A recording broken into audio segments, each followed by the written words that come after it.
Ah, that sound, that golden, glorious sound of relief. A sound that you probably heard way too much last night. As you were, yes, once again, tying one on after a long, hard week at work. And we all get that. Oh, the glorious amber.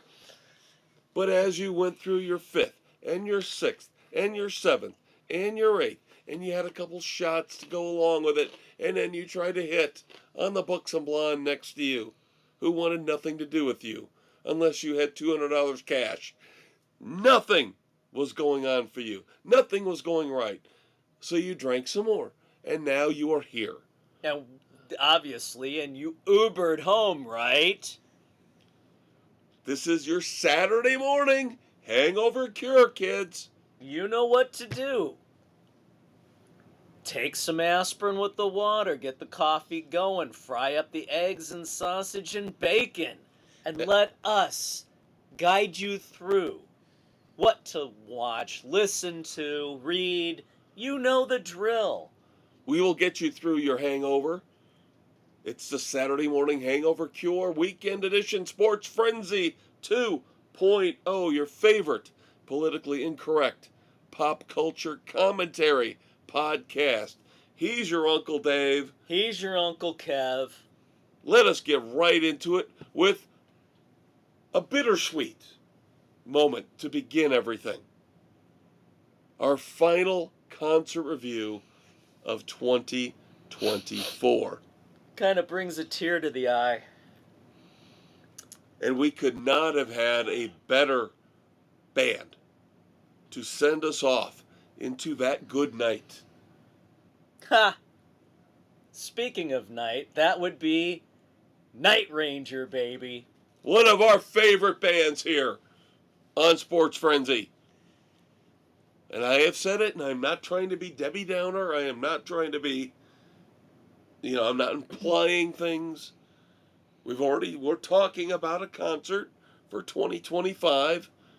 The first one. Well, we're trying to firm things up, possibly, maybe, for 2025, but we're just going to be more selective. Yes.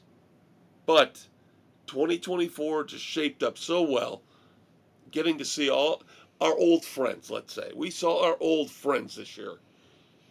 We got to see Roger Klein, and we got to see Sammy and Mikey. We got to see our boys and rival sons. We got REO.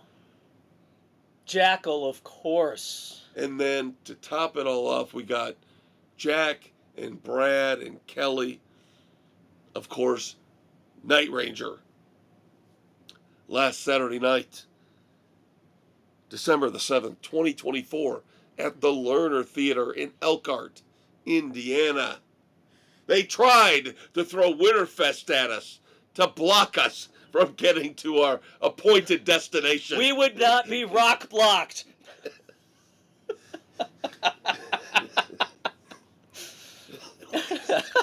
You like that one, don't you? I do like that. We had to go above and beyond, but we got to our restaurant we wanted, and then we got to the concert. Despite police and guns and fire trucks and all that stuff. And a parade and whatnot. Yep. So it all worked out in the end. We I don't even know if I want to call it a rock and roll faux pas anymore. Because at some point, our time matters too. Your time matters, Dave. My time Your matters. Your time matters. We heard the show was starting at 6 o'clock. Like, that seems odd. No, that's an early... The last time we heard that was a certain concert involving Megadeth. And it turned out it was going to be a 5.5, 6 hour affair. Oh my God. And we were not prepared. We had not eaten. We were not going to eat Speedway food. Thank God we bailed on that one and not given Jack Wagon any more of our money.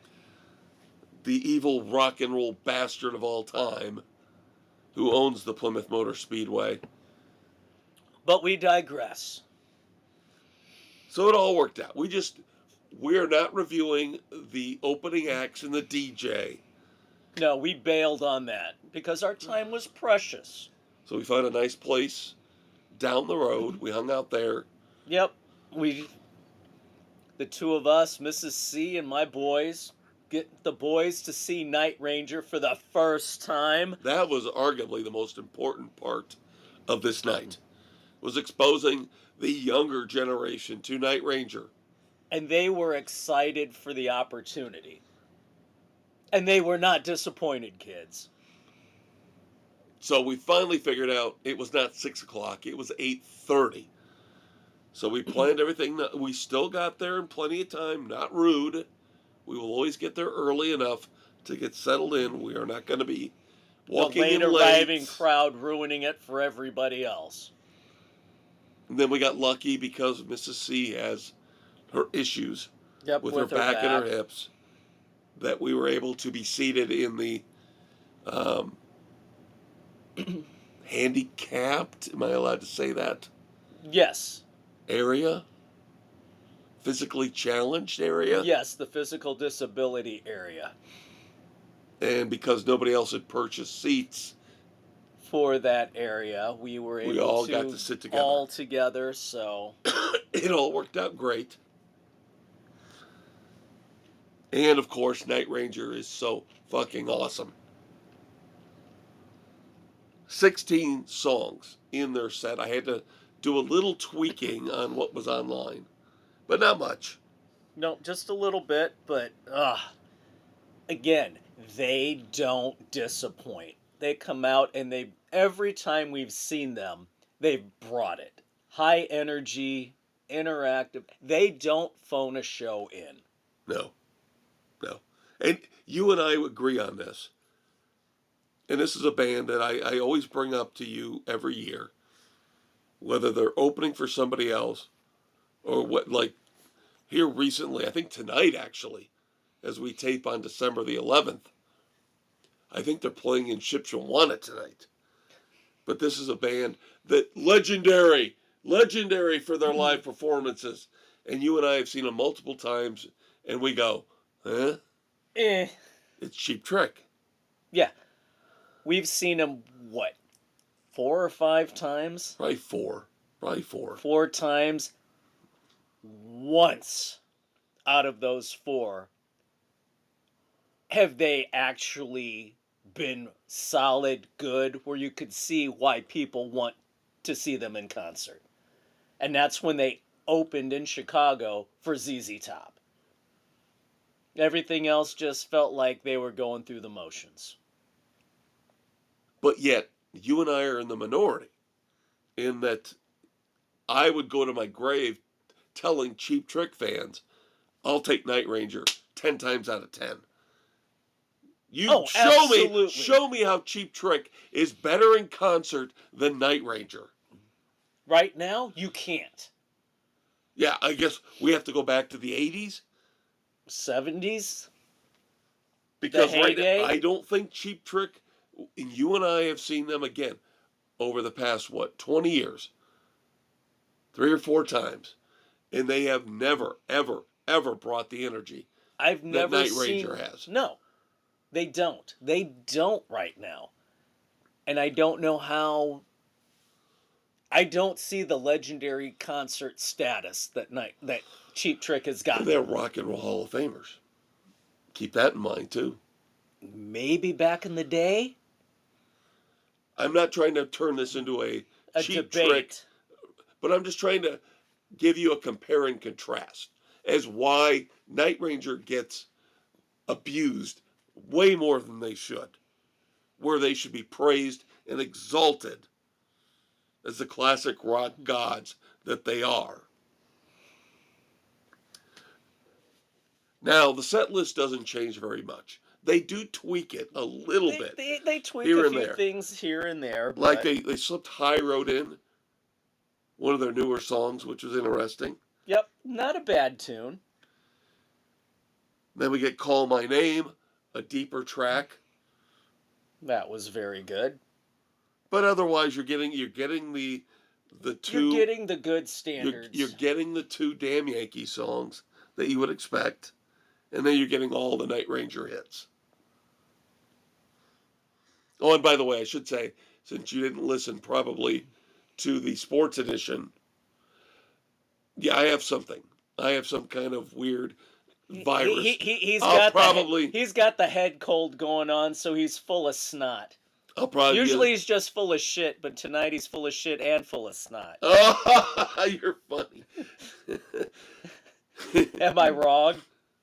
I'll probably end up being a zombie by the end of the night, but he's trooping on. You know my favorite. You know my favorite. The one I have told you year after year that I always look forward to. And now with the added drum solo, the Night Ranger, the band song, the title track, whatever you want to call it.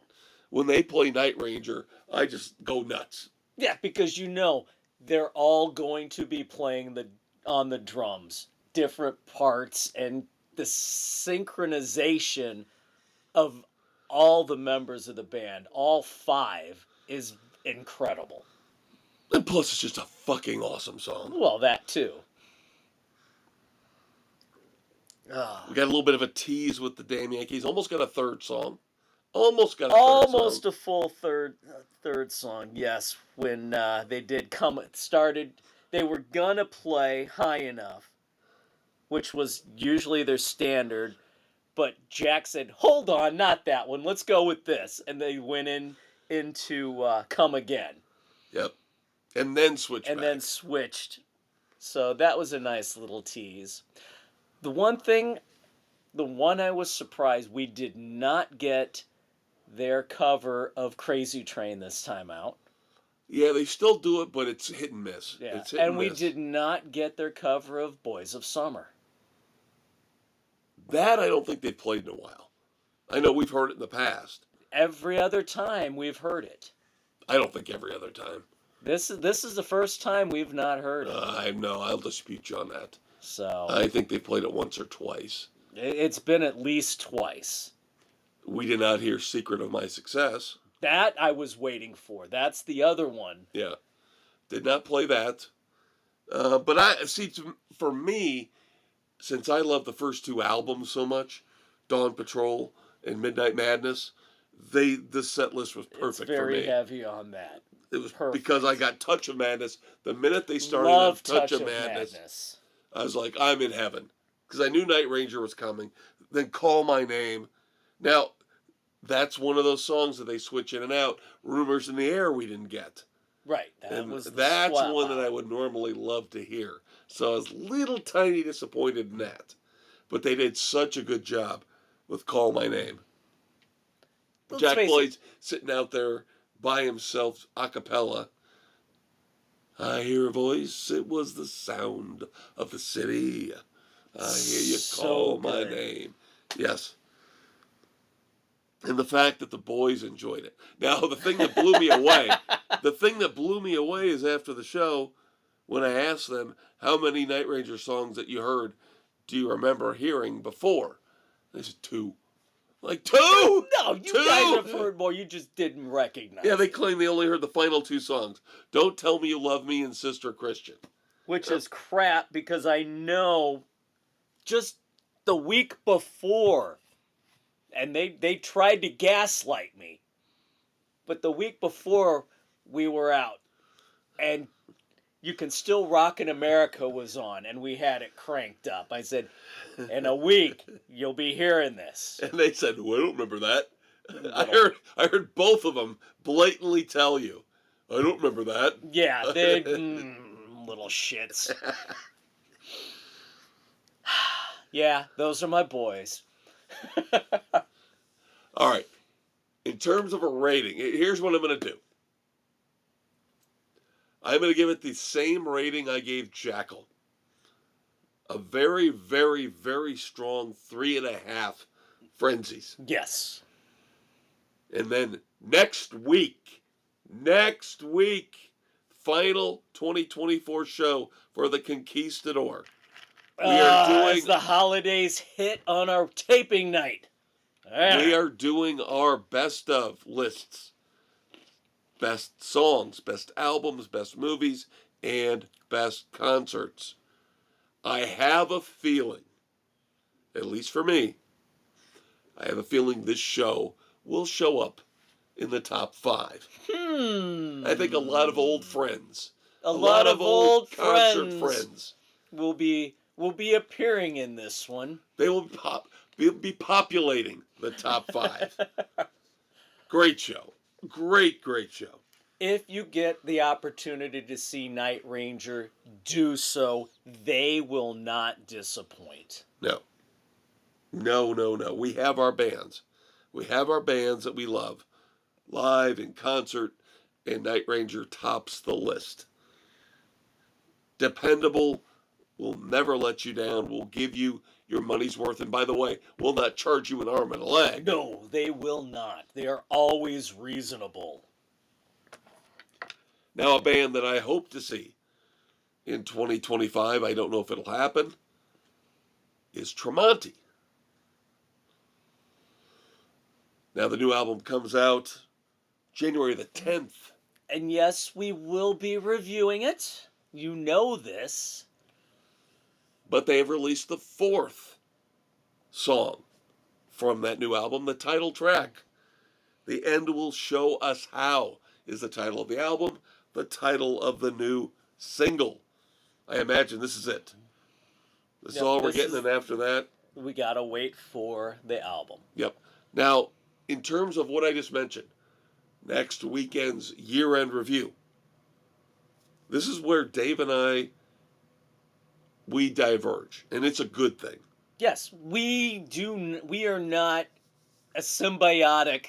No, we are individuals, even though we still think together we could run the world and it would be great. There are a few things that we do differently, and that's good. One of them is the year-end list. I have specific rules. Very anal retentive rules, I'll admit. Because that's who he is.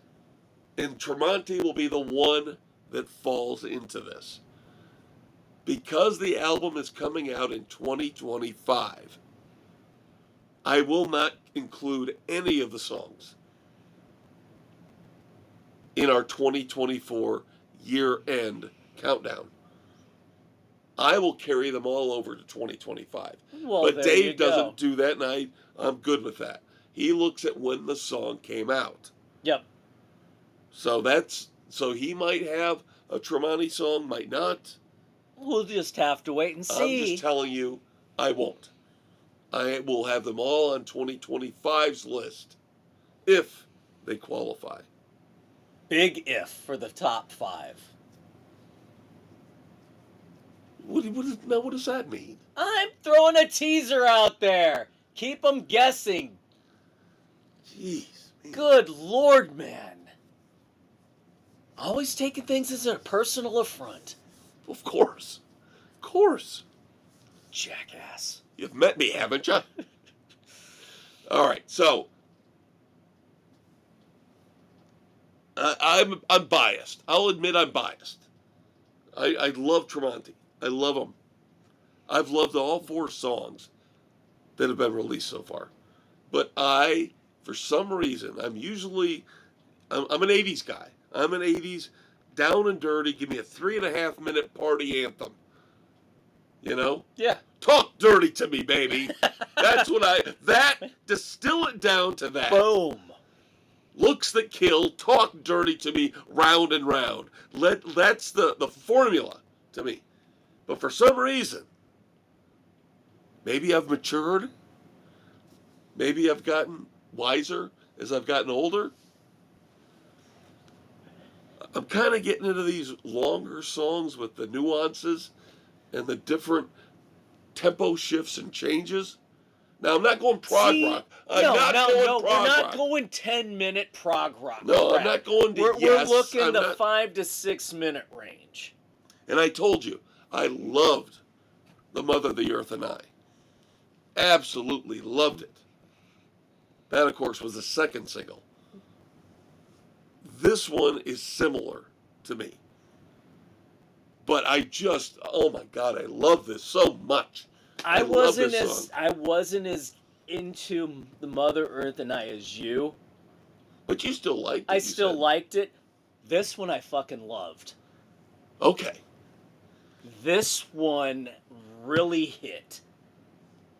And It's for Tremont. It's on that mellower right, side, right. but it's a beautiful song.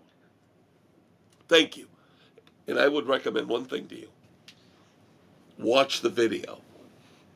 Because you've got to see him playing that opening and closing riff and see what he does with his fingers on the guitar. Yeah. Oh my God, it's magic. It's like borderline Eddie Van Halen magic. Oh my. With what he has to do. And at one point he just lets go of the guitar to get the note he wants. And it has to jump back on, and I mean, it's phenomenal. Wow. I may have to go and check that out. But no, this song, it is a beautiful, gorgeous piece. Yep. It's just, it's music magic. It's the notes, it's the tempo, it's the lyrics, the harmonization. It's got a killer guitar solo. It does. This has everything to it. And God, I agree. It has got everything. It's a power ballad. It'll melt your face off during the guitar solo. Everything. Yes. You wouldn't picture a ballad with a face melting guitar solo, but this pulls it off and it melds it perfectly. Yep. And this is why I had to point out, as much as it's going to kill me, to not be able to include it. This will not be included until 2025 for me. It makes things easier in a way. It kind of does. It makes things easier for me. Now you can go ahead and include it. No, I will play by the rules. No, that's what I'm saying. Those are my rules. You don't have to. You have your own rules. Now, of course, you can't pull a song from 1969 in. Well, duh. But oh my God, I love this song so much. I love this song so much. This is fantastic. I cannot. Solid, strong 3.5 frenzies. Absolutely. This is a highly recommended. And this could be the last new music you get us to review until the entire album comes out. Right. In mid-January. Although I have stuff set up. I always do, kids. For the 2 weeks when I'm out. Wilco has an EP out that I will review while Dave is gone. Yeah, you can have that one. I figured. We'll figure stuff out, kids. You will still get brand new content, of course. You will get movies and TV reviews as well. Let's move on to TV and streaming, shall we? Yes, let's. After our enthusiastic, ridiculously awesome music segment, possibly the best concert of the year, possibly the best song of the year, even though it doesn't qualify for me. Why don't you tell the kids about the new show that we are adding to our roster? The animated Creature Commandos, the first official foray from James Gunn in his DC universe. Amanda Waller cannot use humans in her Suicide Squad-esque type escapades, so we're using monsters. Non-humans, yes. Yes, we get to use non-humans. Oh, God. Monsters and robots and weasels. Yeah, the thing I took away from it is, it's really family friendly. Or not. Especially in the first 5 minutes. Where Weasel's licking himself. And then Dr. Frankenstein's fucking the Bride of Frankenstein. I'm like, yes, this is right there with Bambi. It's all gone. It's all the Lion bastardized. King and Jeez. Mufasa's screwing Pumbaa, and I don't know what's going on. Cats and dogs sleeping together. What the hell are we doing here? Monsters and humans. Of course, the great Alan Tudyk playing Dr. Phosphorus. Oh my God. Come on. I was trying to help a brother. And then, of course, G.I. Robot. Can I kill him? Is he a Nazi? Is he a Nazi? I have not killed a Nazi in how many thousand days? It has the quirky, fun vibe of Guardians of the Galaxy with an R rating. A hard R rating. A hard R rating. But again, it is animated. And the one thing I still can't wrap my head around is how this is part one, phase one of Gods and Monsters, the new DC universe. It's animated. It can't be part of what's going on. It's a setup, and maybe you get the live act. I don't know. Well, supposedly Rick Flag Sr., voiced here by Frank Grillo, he will be making an appearance at some point. Yeah. Live action.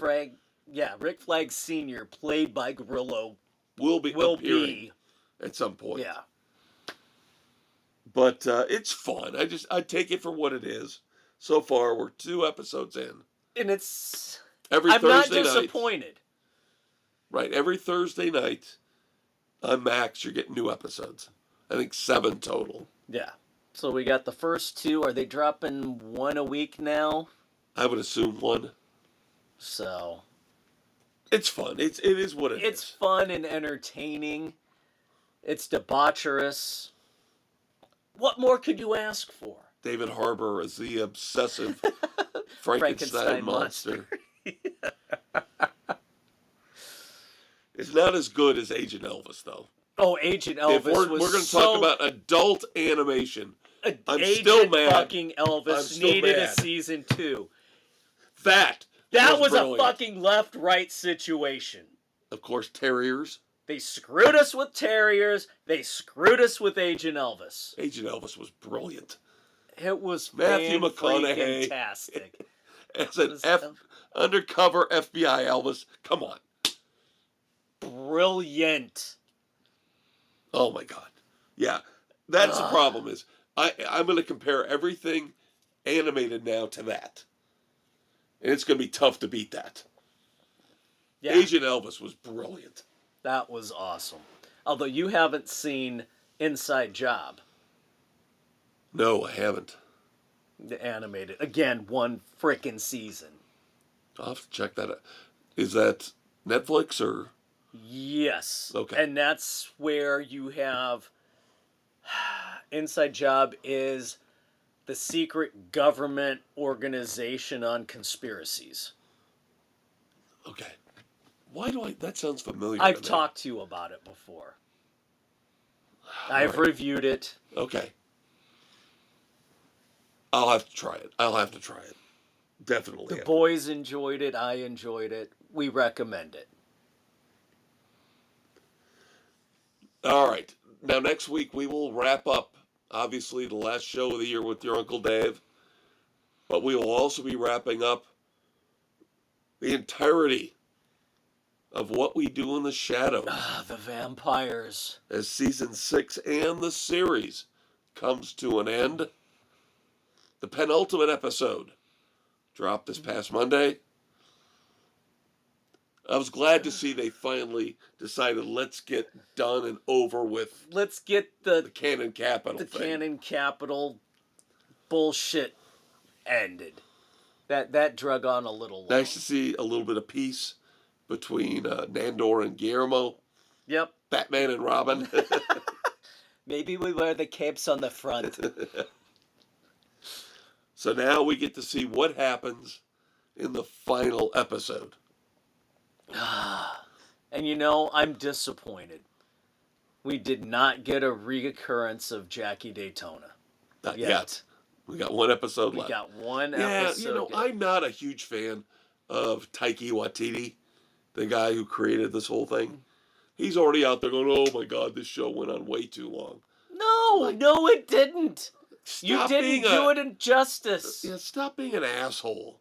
Just Honestly. don't be a douchebag. You had one clunker this year, and that Yeah. was it. Otherwise, you've had a brilliant parody of Apocalypse Now, a brilliant parody Of of the The Warriors. Warriors. You've done fine. You're bringing it to an end. If you feel this is the right time, fine. But Whatever. Don't say it's gone on too long. It hasn't. We have not had enough of the vampires. We don't, and it goes with all these series. You know, somehow, some way, they made Friends last, 10 years? Seinfeld lasted 9 years. Everybody Loves Raymond. Multiple shows Have lasted. gone on and on. King of Queens was on forever, and it still somehow, the quality level stayed high. You can do it if you want to. If you're talented enough. Oh! Yeah, Burn! unlike your Thor movies. Which sucked balls. And then, of course, next week I will also wrap up Yellowstone, as we have one episode left of that. Although they kind of drained all the drama out. Within the first couple of episodes. Well, now they've announced that there will be a spin-off featuring Beth Dutton and Rip. Oh, gee. Yeah, that's like the worst kept secret ever. Yeah, Cole Hauser and Kelly Riley will star in a new spin-off that will be the first one to carry the name Yellowstone in it. Then why don't you just keep calling it Yellowstone and go into season 6? I don't understand this. You know why? So they don't have to pay Kevin Costner. Oh, there you go. If they launch it as a new series, Kevin Costner is no longer a producer. There you go. Because so do Hauser and Riley get production credits now at this point? They might. Yeah, but I know you're not watching it, but you watch it and they still list Kevin Costner first on the credits at the beginning, despite the fact he has not been in the second half of season 5 at all. So there you go. And he's always executive produced by Kevin Costner. I think this is a loophole to keep the show going with the same characters and cut him out. And rightfully so. I don't know. I don't know the background drama. I don't pretend to know. We'll see. All I know is even before he left, they were dragging things out too long. That's what they do on a lot of shows. The first couple seasons, the writing was tight, tense. Every scene meant something. And now, the last couple years, you get these long, drawn-out scenes of horse riding and, herding cattle. It's like you're just trying to stretch the goddamn show out to make it an hour. Because you got no ideas, no plot, or not enough to fill out an entire show. Gotta hate when that happens. So, the one thing, I alluded to this on the sports edition, that I wanted to point out to you. There is a great scene in this past episode, episode 13, which you would appreciate. Now, Kelly Riley. You can always appreciate Kelly Riley. Love her. God love her. And of course, they've made her character out to me much nicer this year than in the past seasons, where she was the bitch from hell with a rockin' body. Of course, the dynamics between the family now, with Kevin Costner's John Dutton gone, you've got the two brothers and her, the sister. And Jamie, the one brother she gets along with, she loves him. They're the ones trying to fight to keep the ranch going. And then, of course, you've got the other brother. Who's a political douchebag. Right. I'm sorry.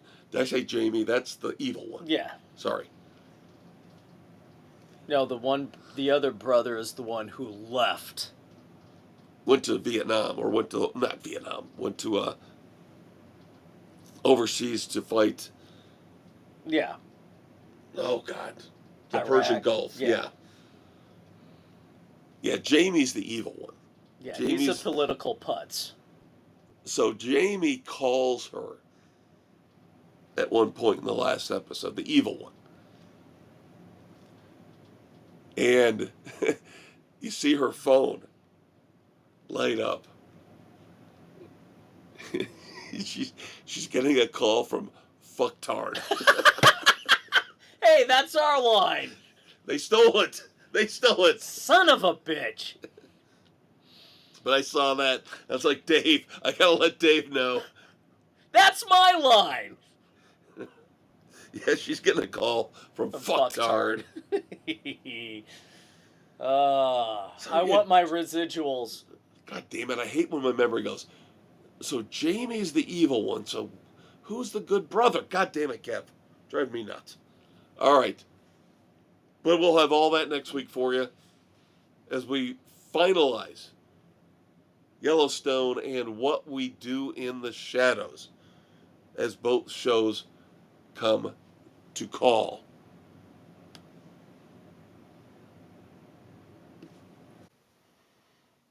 Casey Dutton! That's it! That's the character. That's the good one. That's the good brother. Jamie's the bad brother. Casey's the good brother. Casey good, Jamie bad. Yes.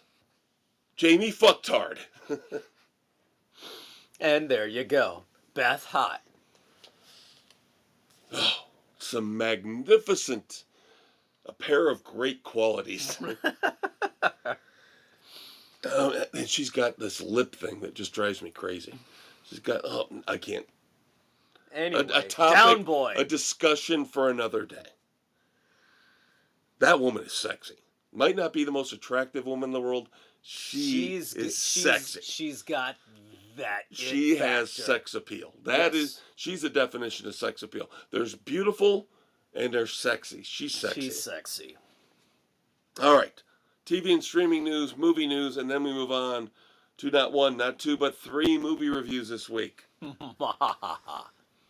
I have good news in terms of Reacher. Season 3 has been verified for a premiere on Amazon Prime. February the 20th, we will finally get Reacher Season 3. Based on, of course, Persuader from the Lee Child canon. Yep. I almost forgot with the streaming stuff. I finished season 3 of The Lincoln Lawyer on Netflix. You want to review it now or next week? I will save it for next week. I was going to say because that we good need for some next week. content. So Yep. There's the teaser for you, kids. All right, this is not for you and me so much as it is for your son and your wife, because I know they just recently wrapped up watching Scrubs. Yep. ABC has officially put a Scrubs reboot into development with the original cast. Oh, really? With the original cast. The full original cast. I won't swear on my grave, because nobody else, I don't care anybody, but they say that they're bringing back Zach Braff. Can't remember her name. Sarah Chalk. They're at least involved. I think Donald Faison's involved as well. I don't know about McGinley. If we don't get Ted McGinley, I'm out. And then, but this is not clean reboot. This is, they're bringing back the original cast. Now, if we get the janitor, I can't think of the actor's name. Was he the one that played in the middle? Yeah, the he dad was in the the dad middle. in the middle. Yes, love him. Now, if we get him and McGinley with Braff and those guys, then I'm in. But it's got to have McGinley. Well, it's in development, so it's still a ways away. But when it goes into development, at least they are talking. Yeah, it's getting close. Yes. One of the movies that I'll probably be reviewing when your Uncle Dave is off will be debuting on Max. Should be on right now as you're listening to this. Debuted last night, Friday, December the 13th. You are not subjecting yourself to that piece of shit. I did. Kids, did you hear me say anything? Did you hear me say anything? I know what you're thinking. You are going to watch the Joker La Folle bullshit. It is Joker Folie à Deux. It's the La Folle bullshit. What am I supposed to review while you're gone? I'm going to review stuff you would not watch. This is something you would not watch. This is something you should not watch. You hated I the will first not. one. I didn't hate the first one. I didn't like it. I didn't think it was as great as everybody made it out to be. I'm not. You hate musicals. This is a fucking musical. I said I like Willy Wonka, the original. I like The Wizard of Oz, the original. I will not watch the whole thing. If the first half an hour sucks, I will not watch it. You're gonna watch the whole damn thing. No. Because you are a sadistic bastard who does not know how to bake. No. I swear to you. I almost did it again. I almost swore on somebody's grave, and I don't want to do that anymore. I swear on Eddie Van Halen's grave. How about that? There you go. Wow. I don't have a close family, so this is closer than family. Outside of you and, your family, of course, but you're all alive. I swear on Eddie Van Halen's grave that if it sucks in the first half an hour, I will not watch the rest of it. Okay? All right. But you won't be around to even listen to the review anyway. Yeah, but we'll talk. I know we will. Adult Swim. Now, we love Adult Swim. They've got some entertaining shows. Of course, going back to the Venture Brothers. I just found out about this. I like Robot Chicken too, but I've never watched Robot Chicken. I find this to be so subversively hilarious. It's ridiculous. And I didn't know about this. They've already got a sequel. Adult Swim, I guess, started out, was it last year? The whole screensaver where you watch the fireplace at Christmas time? Oh, yeah. With the Yule log? Yeah, it's called Yule Log. The Yule Log channel. Yeah. Adult Swim, I guess, last year turned that into some kind of a horror movie.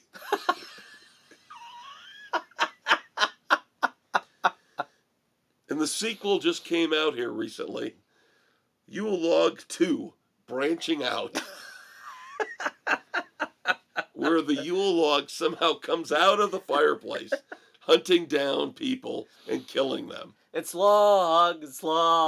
big, it's heavy, it's wood. I don't know what to make of this. This could be one of the most brilliant things ever, or one of the most awful things ever. I'm very tempted to watch. Because it's on Max, by the way. Yule Log 1 and now Yule Log 2. God damn it, now I have to write this shit down. Well, we'll discuss this more when we get to our featured review. Trust me. But the fact that Yule Log jumps out of the fireplace and starts killing people, like Freddy or Jason. And then supposedly the premise of the second one is the survivors from the first have left the country to get away from the killer Yule Log, and it somehow still tracks them down. So it's like a Final Destination. Speaking of which, what a segue! Am I good or what? News came out this week that Final Destination Bloodlines will be coming out in theaters May the 16th of 2025. Brilliant, Dave. Absolutely brilliant. And finally, Chris Evans, in some capacity. I mean, you can speculate, you can guess, but in some capacity, Chris Evans will return to the Marvel Cinematic Universe in Avengers Doomsday. And now is he playing Steve Rogers? He can't play Johnny Storm. Can he? Why not? Because remember, there's a new Fantastic Four coming in. Unless we're doing the alternate timeline thing. Comics are full of alternate timelines. Well, they're bringing Robert Downey back as a different character. Why not Chris Evans as a third character? Sure, what the hell? Why not?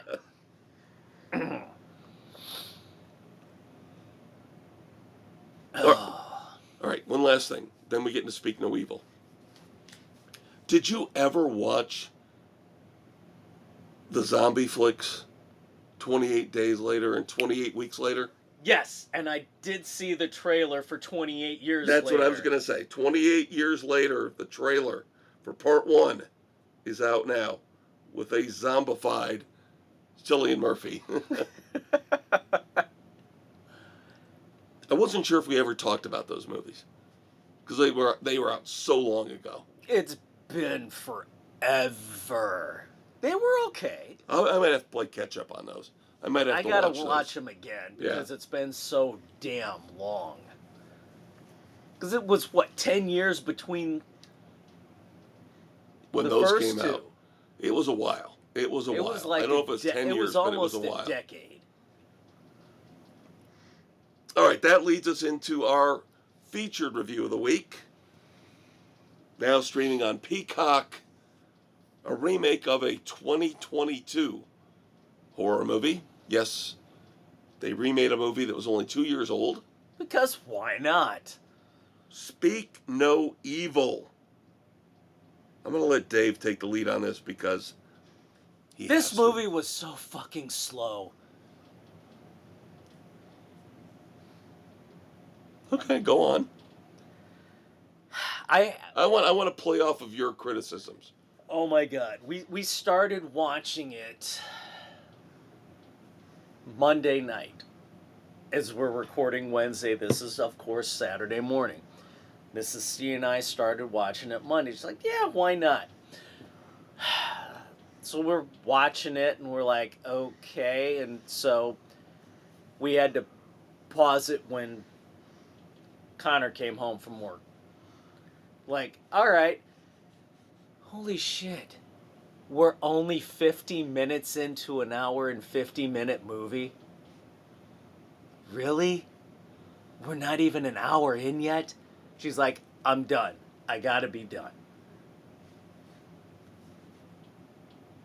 Fucking.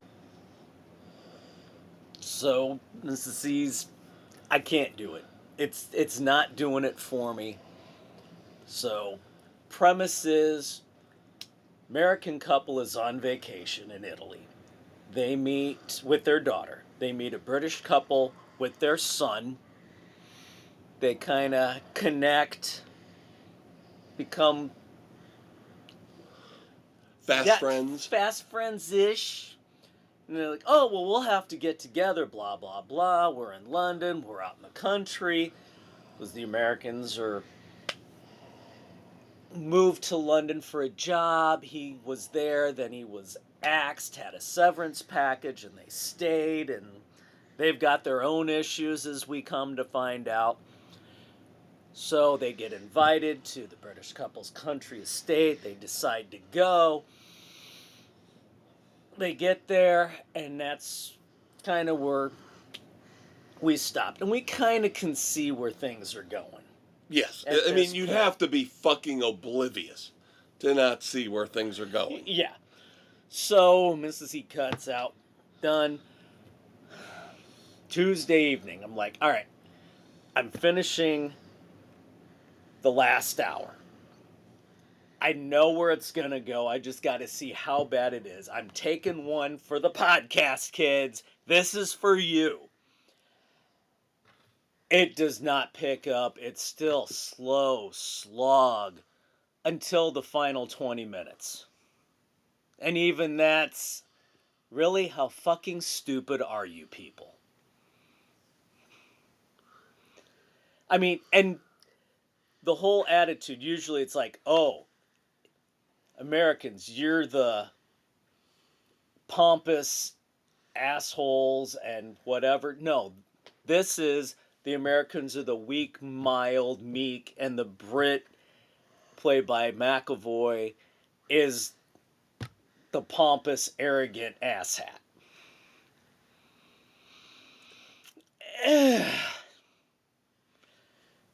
Well, I tell you, I loved it.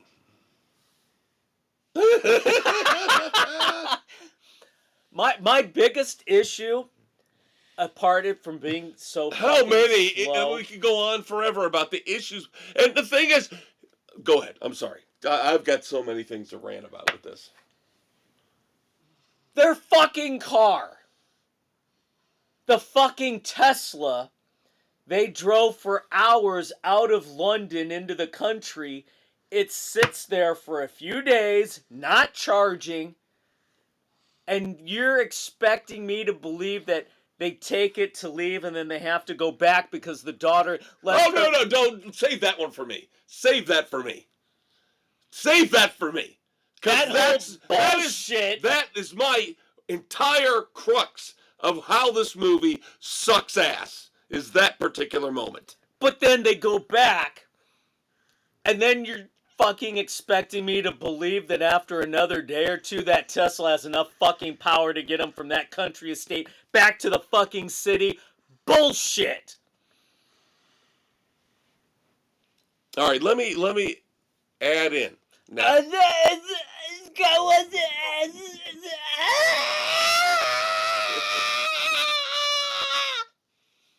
as I mentioned, this is was that wrong? No, I don't care. I think you're dead on with that and so many other things you just said. And I was worried you're going to like this movie. Oh, this movie fucking blew ghosts. Because, let me again point out, this was a remake of a 2022 movie by the same name. And I after watching the new version, happened to get online. On this one, I wanted to read some of the reviews. And there were two consensus things that I pulled out. And one I agree with. Maybe you don't, but the one redeeming quality of this movie, and it kind of goes back to our review of Trap with Josh Hartnett. Yeah. Where they basically told him, you get to play an evil motherfucker, just go over the top.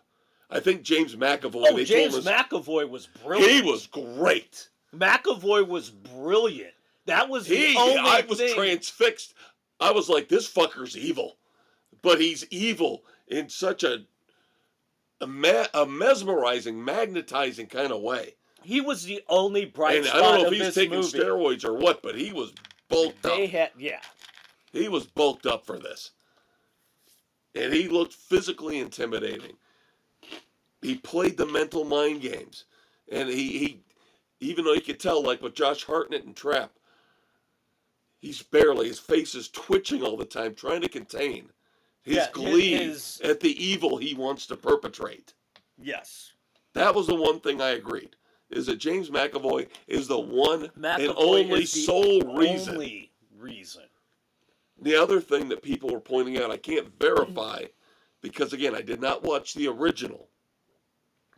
The original Speak No Evil, everybody online says the ending is so much different and so much better that makes it much more terrifying and disturbing. I kind of want to watch the ending of the original to see what they did. But now the irony, the hypocrisy of the internet is that I was reading all this on IMDb. IMDb has the new one higher rated than the older one. a 6.8 versus a 6.6 aggregate score. So I'm like, how are you people out there praising the original and its brilliant ending, and yet the new one gets a higher rating? The new one's a piece of crap. It's a piece of garbage. Sucks. It's awful. Dave pointed out flaw number 1. Slow as hell. Slow as hell. The movie's less than 2 hours long. It felt like almost 3 hours. Yes. That's why at 50 minutes in, we felt like we were over an hour. It was... And you know why? Because there's no plot to this. This is the age-old, stereotypical shit we've seen over and over and over again, where it's either a family or it's individual one-on-one. The mesmerizing stranger, the charismatic stranger, pulls in the meek and the mild. Oh, I have no life. I have no personality. Nobody likes me. Oh, but this person does. And meanwhile, they're a fucking serial killer. Yet nobody ever seems to understand that. Especially this clueless snowflake couple with their clueless snowflake daughter. And her stupid fucking hobby. The fucking bunny. 12 years old and she's clinging to They that could thing. have gotten out clean. They were clean out halfway through the movie. But because the fucking stupid ass daughter has to have her fucking stuffed animal, she's 12 fucking years old. And the father keeps trying to tell the bitch ass mother who... This is one of those movies. Reminded me of the early 80s slasher flicks. When we watched Friday the 13th, remember, we were told, well, you know, all the teenagers in there are stupid. They do stupid stuff. But remember, we were told this is a commentary on promiscuous sex. And they're getting killed by Jason. Because they're screwing. Yes, because they're stupid and they're sluts and they're whores. And I'm like, so... am I allowed to root for the death of this stupid-ass snowflake family because they're so idiotic and pathetic? With the daughter, 12 years old, I can't, there's serial killers back there, but I need my bunny, and I need to go back to get my bunny. If I was that fucking father, I would have just kept going. I would have dropped the wife and the daughter off on the side of the fucking road and said, go back and get it. I'm out. Peace out. Oh my... But he's a big pussy just like his wife and his daughter. No wonder his wife was sexting with somebody else. I mean, how am I supposed to root for this family to survive? I wanted McAvoy to tear him to shreds. Because they deserved it, because they were idiots. The fucker's sitting there with a gun in his hand and he can't shoot a fucking fox. And when that's the point, then McAvoy knows, this bitch is mine. Yeah, and somehow, conveniently for the plot, every scene or two towards the end, either the husband or the wife somehow finds a way. All of a sudden, the wife knows how to wrestle a shotgun away. Yeah. From a serial killer. I mean, there's so many flaws and so many things wrong with this movie from a horror movie perspective. I love the setting. Oh, out on the country house was like a maze, you know. It had potential, but fell far short of anything. Other than McAvoy's performance, it was shit. I cannot tell you how much I hated the family. I wanted them to die. I'm sorry, I wanted them to die. There was nothing redeeming about them. Outside of the most heinous villains in movie history, I don't think I've ever wanted people to die on screen more than those three idiots. And I'm including the 12-year-old. No, I gotta hit my bunny. I gotta hit my bunny. Shut the fuck up about the bunny. Ugh. This is the world we live in now. That people will go back for a stupid fucking stuffed animal. Deal with sociopaths.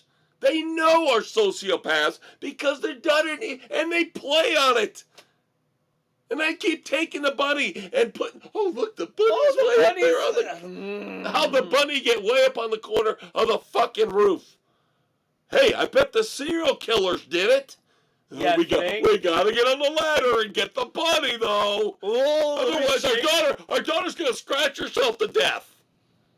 Good fucking riddance. You know what? I'd take my daughter's fucking hands up and say, we're going back to London. How about I'll that? buy you a new fucking bunny. No, she couldn't deal with that. He offered that. Couldn't deal with that. Then you're getting duct taped and thrown in the fucking trunk. I mean, it's not tough love. It's logical. You stay away from the serial killers. You buy into The therapy wife wants bunny. to get the hell out, and she's the one that said, "No, we got to go back for the bunny."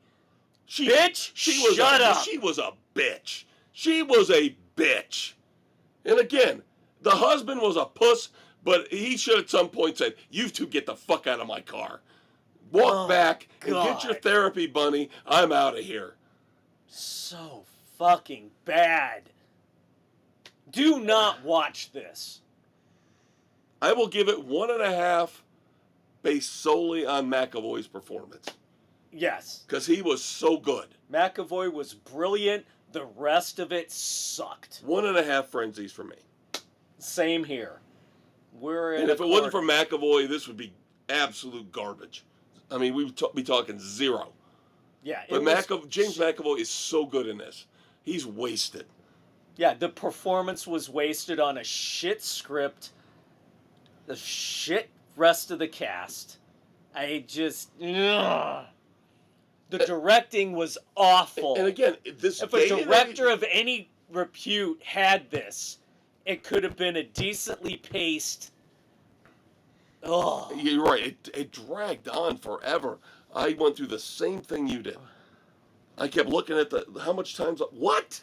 Are you fucking kidding me? I'm only this far in? Yeah, I'm thinking I'm about, what, half an hour from the end? Oh, you're 45 minutes in. I'm like, what? What the fuck? No, only for McAvoy, 1.5. Amen. Brilliant, demonic, awesome portrayal. Yeah. Otherwise, a complete and total waste of time. But now oh, by the way, I cannot listen to Eternal Flame ever again now. Nope. They ruined it for me. They forever ruined it for me. unclean. Yes. They ruined Eternal Flame for me. forever unclean. Dave's going to take over for a little bit here.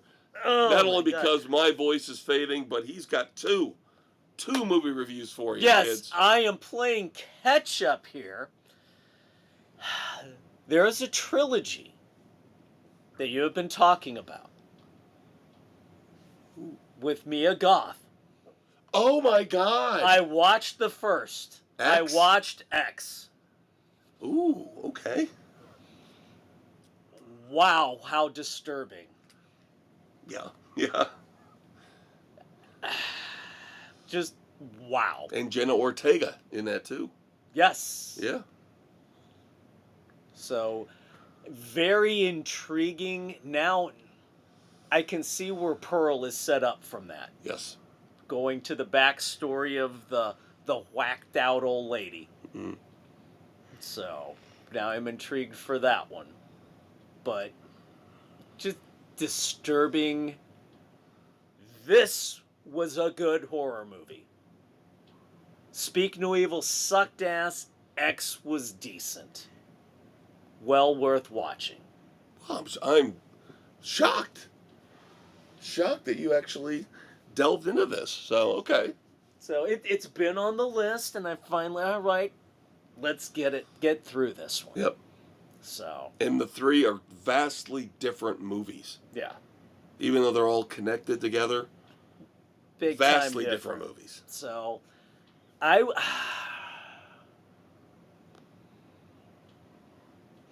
we're staying away from the 2.5. Yeah, but I mean, at Ish. some point we're going to have to go there. Yeah, but this was a solid 2.5. I think I gave it a strong 2. I think. I can't remember. So, but it's in that vein. This Yeah. is one of A24's better. So, it's worth watching if you've got nothing else to do. So.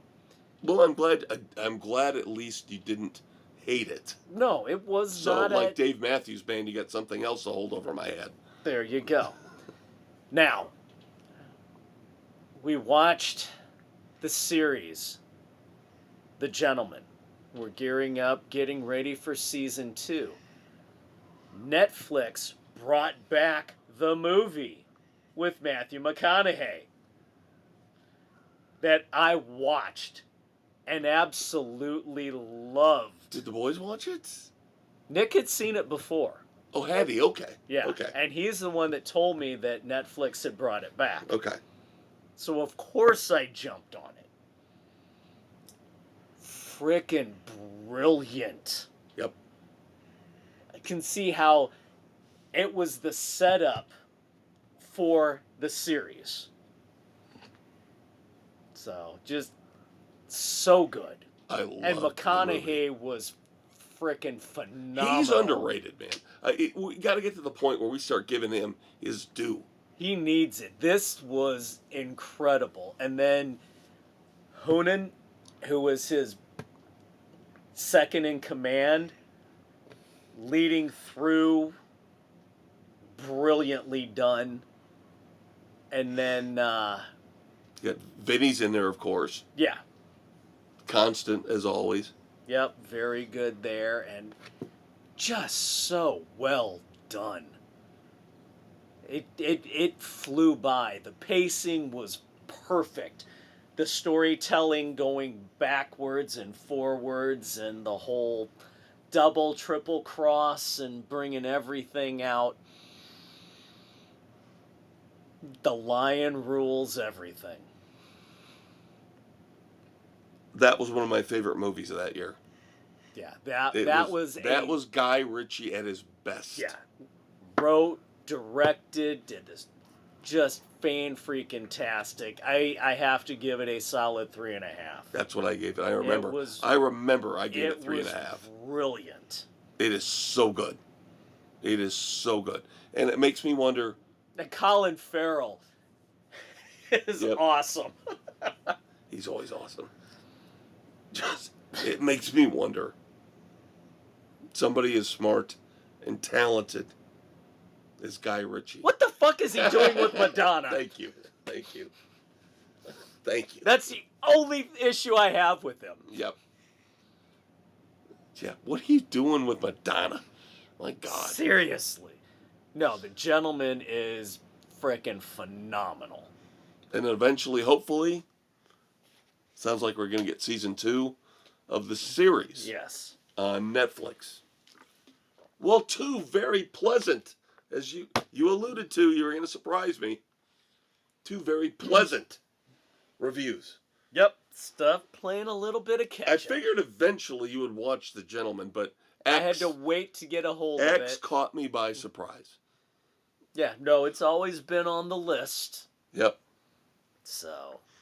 Now I will tell you, Pearl is a little bit off the beaten path. It's a little weird. But then Maxine, I thought, was the best of the 3. There we go. Yep. And then next week, I think we're going to play it fast and loose with the movies. So I don't really have anything specific for us to watch. No, we'll figure something out. But we'll have our top 5 movies of the year. So there you go. We will. A lot of top 5s. So, but I do, almost movie related, here as we get this going on Spotify, Good Pods, Pocket Cast, Apple, Overcast, Castbox, Amazon, Audible, and iHeart Sports Frenzy, baby. Otherwise known as iHeartRadio. And don't forget to check out the Facebook page. Don't forget, Thursday drops the sports edition. Your politically correct sports politically correct. Politically David! Incorrect sports commentary. Oh my God, the one thing you could misspeak on, that is the one you should not. That's the big faux pas. Yeah. The most politically incorrect sports commentary. But I do have a book review this week tying in to movies. So, my youngest Nick got me to read Primitive War by Ethan Pettis, being turned into a movie that's coming out in 2025. Taking place in Vietnam, the Vulture Squad, group of American Special Forces who go to liberate or save American POWs from prisoner of war camps that the Vietnamese run. They're pulled in by their commanding officer Jericho to go into this valley to look for a missing group of Green Berets. What they don't know is they've been torn apart by dinosaurs. The Russians have taken on this valley and built a super collider, which, when turned on the first time, opened a wormhole bringing dinosaurs into Vietnam. We're talking Tyrannosauruses, we've got Utah raptors. It's just a bloody frickin' nightmare. And for these guys to come across the remains and being attacked and escaping, and then the pterodons attacking the camp after they attack the Russians who are trying to track the Americans. It's just one big convoluted war story. Action-packed, bloody, disgusting goodness. I hope the movie does the book justice. So this was part 1. There is a part 2 that I'm going to have to read here down the line, but I got a crap ton of other things to get through first. I will give the book Primitive War a solid 3. Yes, and as Dave mentioned, when he gets back, not next week, but the 2025, when he comes back, believe it or not, for the first time ever, he'll have to play catch up with me on reading. Yes, because I've been goofing off playing video games for too long. We will have our review in early 2025 of the new Jack Reacher novel, In Too Deep. We will finally have our review of Alex Van Halen's memoir, Brothers. We'll try to also squeeze in the new Robert B. Parker Spencer novel written by Mike Lupica, Hot Property. And we'll see what else I can squeeze in during the holidays. Trust me, he will be reading with a vendetta. Because he doesn't like this. He doesn't. Oh, Kev's read a book and I haven't read it. Bullshit. I have to read 40 books now. I have been sorely slacking.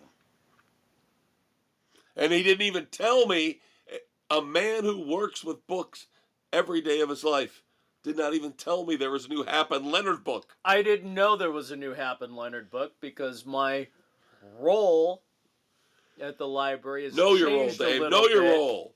Know your role. I do not. Slow your roll. I have not been looking at everything the way I had. Great Joe Lansdale put out a new Hap and Leonard book this past year. Sugar on the Bones.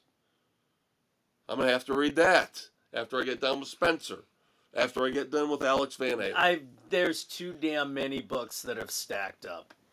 That's why we encourage you kids to read, because there are so many great, awesome stories out there.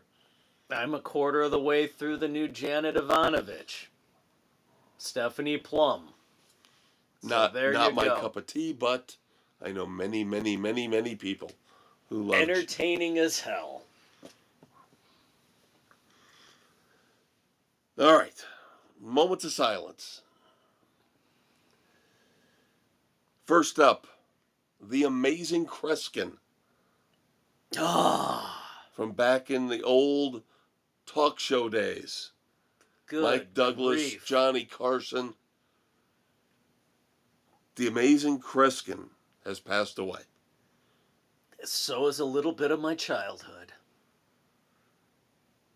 Now, of course, this other one I overreacted to, as I am wont to do. What? No.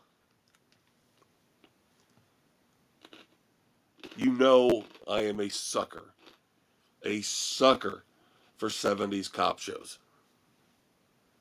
Who was it? Michael Cole died.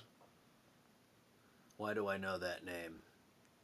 Because he was one of the 3 main members of the Mod Squad. Oh! Along with Clarence Williams III and that chick. Yep. Ugh. And of course, I had to go out and order the entire series. Of course you did. It's like, why don't I own the Mod Squad? How do I not own the Mod Squad? Not the bullshit movie with Claire Danes. Awful movie. The original. The original. With Link and everybody in the Mod Squad. Thoughts and prayers to Michael Cole. And his family and friends. And everybody who loves great 70s cop shows, god damn it. Because there's nothing better than a 70s cop show. Rockford Files, Mannix, Cannon, Beretta, god damn it. Come on. Nothing better. Columbo.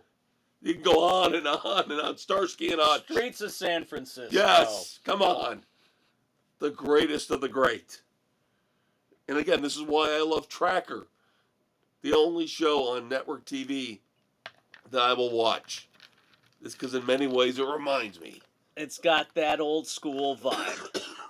The weekly mystery. Maybe a little bit of an ongoing storyline. That's fine. Yeah, that's all right. All right, Dave, what time is it? It's time to pivot. Which of our contestants will be crowned the Red Foreman Dumbass of the Week? All right, so I will put forth my nominees, and Dave will choose amongst them. 12 nominees this week. I'm joking! Don't make me kick your ass, Beavis. I'm joking. 4. I have 4. I do this I just do this to fuck with him. He hates this. You picked angry, Kev. You picked angry. I have 4. All right. There we go. And one of them's kind of personal to me. It's not, I don't know if you can really qualify it as a dumbass move, but I think you'd agree with me. All right. What do you got? They just announced, we were talking about Scrubs. Yeah. And they're going to do a reboot, but at least they're bringing back the original cast. And okay. Well, this is one where they're bringing back the original cast, but I just don't give a fuck because I don't want to see any more movies in this series. But God help us, we're going to get another one. They are making another Meet the Parents movie. Why? They're not good. I know. They're awful. They're horrible. Nobody gives a shit. You look around the studio here, and I own almost every movie that I have ever loved in my life. Ben Stiller is not that I do not funny. own a single movie from the Meet the Parents series because I don't think they're not funny. funny at and Ben all. Stiller is not funny. And Robert De Niro is not funny. There's one funny line in the whole damn series. I have nipples. Will you milk me? That's not even that funny. Well, I didn't do it justice. I didn't. I'll admit that. Ugh, God. Guess what we won't be watching, kids? And it'll probably make $300 million. Yeah, I doubt it. Breathe. We didn't think Beetlejuice was going to do anything. Yeah, that's true. You and I both acknowledge Beetlejuice 1, the first Wasn't one. that great? It was a one-time view. And the second one makes $290 million. I don't get it. I don't get it. All right. You and I always talk about people wasting their money. Right? Nothing wrong with buying yourself a nice little luxury item once in a while. Right. But do you show some restraint at time? Yes.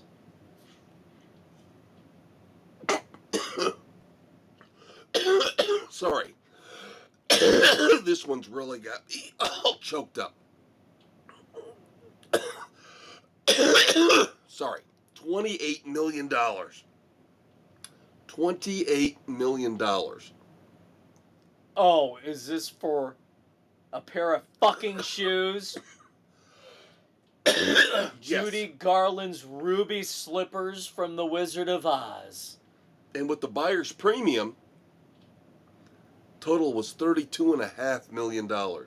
For an old, falling apart pair of piece of crap shoes. Think of what that money could have done. Think of what that money could have done. The people it could have fed, housed, clothed. Because one egomaniac, one rich egomaniac, had stupid money. Okay, I'm done coughing. I'm done coughing and getting all choked up about this. But yeah, that's a waste of money. Big time. Now, Dave, don't you think being a Supreme Court justice is a pretty prestigious position? Kind of. Well, should it be? Shouldn't it be considered one of the... It should be. But, we all know. I would think that if you were the president or one of the Supreme Court justices, that's pretty much top of the heap. And you need to conduct yourself a little bit different from everybody else. You should be held to a high standard. Well, you should hold yourself to a high standard. This is politics. I have a problem with this. Supreme Court Justice Ketanji Brown Jackson somehow weaseled her way into a Broadway musical. Oh, come on! They wrote an ensemble role for her. And as you lucky kids are listening, tonight, Saturday, December the 14th, one night only, on Broadway, one of your Supreme Court justices will be starring in a musical. And Juliet. I'm sorry, I'm dying here, kids.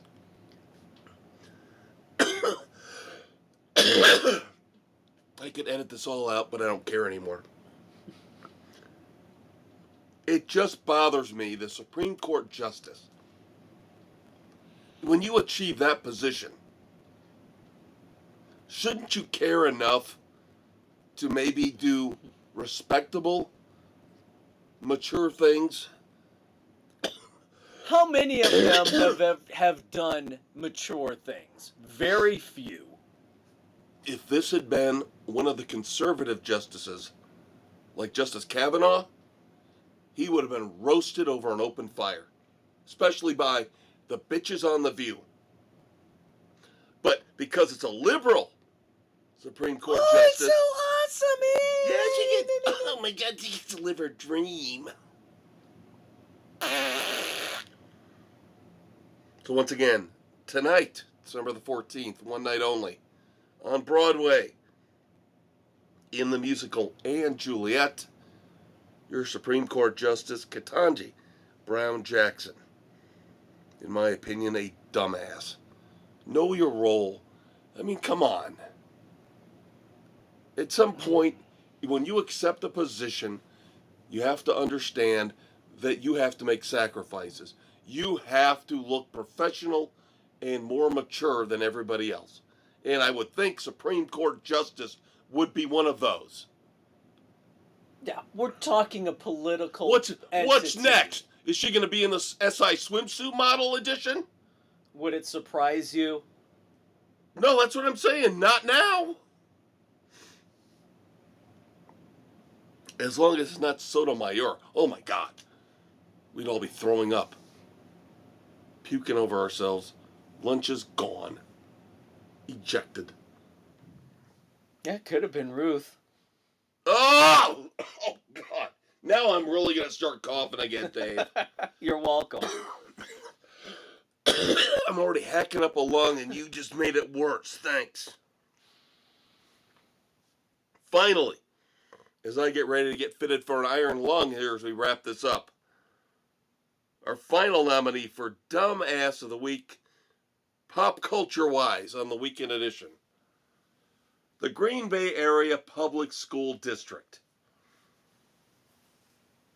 They are being sued for denying a dyslexic boy the reading resources he needs to keep up. Why? Because he's white. The school has an explicit policy, the school district, that says they will give preferred treatment to anybody except white students. Black, indigenous, Hispanic, all get preferential treatment as opposed to white students. Even if they have a learning disability. Yep. So the mom, Colby Decker, has found a law firm in Wisconsin, and they are suing the ass of the Green Bay Area Public School District. And This you would expect in California or New York. And not only is it written, but when she confronted the principal at the school, he blatantly told her the policy. Basically insinuating... That's racist. It basically insinuating it makes us look better if we prop up the minority students at the cost of your student. No. Once again, everything is fucked. Yeah. You want everybody to be equal, and here again, you don't play by the rules. Well, I think I brought this up a couple months ago. And I keep seeing these goddamn ads. This is a sports thing, but it ties into this. The National Football League's Gay Flag Football League. Aren't you doing a separate but equal thing with that? Which is what I thought we were trying to get rid of. So we're going to have a flag football league only for gay people. I thought we were trying to be all-inclusive. But instead, you're doing separate but equal. Segregating anyway. Just the hypocrisy is ridiculous. All right, so who do you pick? The guy or woman who bought Judy Garland's ruby slippers, the Green Bay Area Public School District, another Meet the Parents movie, or Supreme Court Justice Ketanji Brown Jackson? Who's your dumbass of the week? The fucktard who bought the damn shoes. Waste of money. Big time Absolute waste. Yeah, this is a tough one for me. It's the others I have serious issues with, but come on. Wasting all that fucking money on stupid movie shoes. Come on. I think I'm going to have to go with Ketanji Brown Jackson because, again, you and I have always talked about this. When it comes to politics, when it comes to owning a professional sports team, it's something that you're supposed to aspire to. But you understand there are supposed to be sacrifices involved. Now, of course, I can't call her out on that because every other's damn justice there has had their personal affront things going on. I would like to know what they are. And if it come to the point where Sotomayor has used her staff to write books. Clarence Thomas has taken all the illegal stuff, not declaring anything. They've all done stuff that's No, I'm not disputing not that, on the up and up. but I'm not saying it's right. No, it's not. And I want to call them all. And it goes all the way back to Bill fucking Clinton. Oh, that fucktard nut job. And I get people get mad at me all the time when I say, hey, I voted for Clinton twice, but he's evil. Because he had sex with a woman who wasn't his wife what's the big deal? So did Kennedy. How about you do it in a hotel somewhere? How about And not you're the fucking president of the United States and you hold yourself to a higher fucking standard? Thank you. There you go. And I was being nice. And I was saying at least go to a fucking hotel. And you're taking it to the point where I wanted to go.